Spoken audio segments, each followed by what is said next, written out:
प्यारा साथी, असां तव्हां सभिनी लाइ हीअ क्विज़ कॉम्पिटिशन रखी आहे जंहिंजा सुवाल असीं तव्हांखे ॿुधाए रहिया आहियूं। उन जा जवाब तव्हांखे सुभाणे यानी सूमर ॾींहुं राति जो 18 तारीख़ 12 बजे खां पहिरीं मोकिलिणा आहिनि वीडियो ज़रिए। हिन सुवालनि जो जवाबु ॾियणो आहे, पूरो सुवालु रिपीट करे पोइ जवाबु ॾियणो आहे। जीअं त हिकु अखर में असीं चवंदा आहियूं तुंहिंजो नालो छा आहे? सोनू। ईअं न करिणो आहे, मुंहिंजो नालो आहे सोनू। त तव्हां सम्झी विया हूंदा। जवाबु असांखे हिन रीति ॾियणो आहे।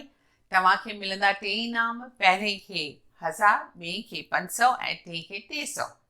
उन खां सवाइ 5 असां कंसोलेशन प्राइज़िस बि रखियूं आहिनि जेके तव्हां खटंदड़ ॿारनि खे पाण ई घर में पहुची वेंदा। पंहिंजे वीडियो सां गॾु पंहिंजो नालो, डेट ऑफ बर्थ, स्कूल जो नालो ऐं ईमेल एड्रेस ज़रूरु मोकिलींदा व्हाट्सएप ते। उहो नंबर आहे 9769313331। ठीकु आहे न? त हाणे मां तव्हांखे सुवाल ॿुधायां थी। ही 10 सुवाल आहिनि। सभिनी सुवालनि जा जवाब म सां शुरू थींदा। जीअं जनम लफ़्ज़ जो ज़िद आहे मौत। रस्म मूजिबि शादी खां अॻु पहिरीं डैश थींदो आहे।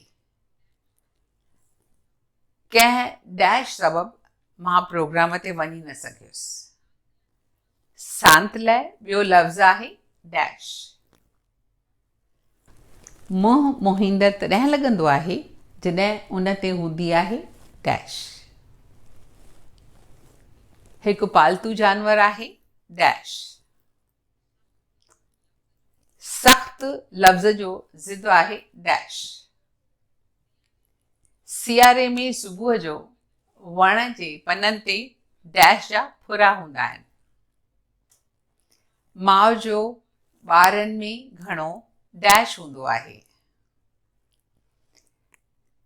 मूं डैश वारी पेन इस्तेमालु कई छो जो बॉल पेन मूंखे कान वणंदी आहे।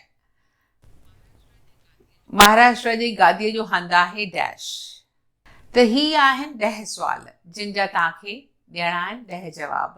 ऐं उहे जवाब जॾहिं ताईं ॾेई रहिया आहियो ॿारो, तॾहिं तव्हांजे माइटनि खे तव्हांजो वीडियो शूट करिणो आहे ऐं उहो वीडियो असांखे मोकिलिणो आहे व्हाट्सएप ते।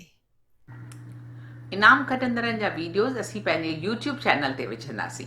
असांखे ज़रूरत आहे पंहिंजे ॿारनि खे सिंधी ॻाल्हाइणु सेखारण जी, ऐं उहा सुठी सिंधी तव्हीं माइट पंहिंजे ॿारनि खे घर में ज़रूरु सेखारींदा।